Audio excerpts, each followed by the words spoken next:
بسم الله الرحمن الرحيم. Est-ce que l'achat ou la consommation d'une boisson présentée comme étant similaire à de la bière ou du vin mais qui ne contient pas d'alcool est permis?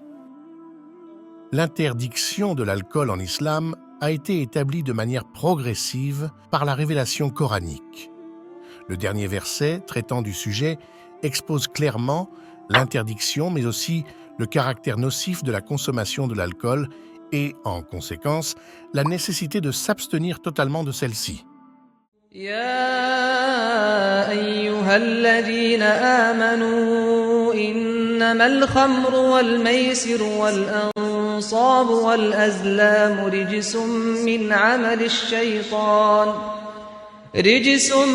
عمل الشيطان فاجتنبوه لعلكم تفلحون. À cette interdiction de la boisson elle-même, le prophète, sallallahu alayhi wa sallam, ajouta une condamnation supplémentaire visant les récipients qui étaient couramment employés à l'époque pour la contenir. Parmi les raisons avancées pour expliquer cette interdiction prophétique, il y a notamment le fait que celle-ci visait à ceux que les musulmans s'abstiennent et s'éloignent de tout ce qui était susceptible de leur rappeler la consommation de l'alcool, et aussi que celle-ci était motivée par le fait que les musulmans devaient s'abstenir d'imiter ce qui était à présent devenu un acte de désobéissance. Cet enseignement prophétique nous montre que, pour déterminer le statut juridique en droit musulman de la consommation d'un produit,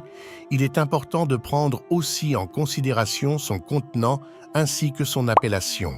Par ailleurs, d'autres narrations mettent en avant l'interdiction d'imiter un groupe qui est engagé dans un péché et également l'importance fondamentale de l'intention dans les actes accomplis par le musulman. En ayant cela en tête, on comprend que d'une part, il n'est pas permis d'acheter, de promouvoir et de consommer une boisson qui est en soi licite dans le but d'imiter l'attitude des personnes qui consomment de l'alcool. D'autre part, nous comprenons aussi qu'il est blâmable d'acheter ou de consommer une boisson qui est en soi licite dès lors où celle-ci est promue à la manière d'un produit illicite, que ce soit au niveau de son contenant ou de son appellation, et que cela se fait dans un contexte, un lieu ou une période qui induit une forme de valorisation d'un produit illicite. Et enfin, si la volonté de valorisation du vin ou des boissons alcoolisées n'est pas caractérisée pour une telle boisson, mais que sa promotion ou son usage peut avoir pour conséquence d'atténuer progressivement dans le cœur du croyant la réprobation pour les produits illicites, là encore, il faut s'abstenir de celle-ci.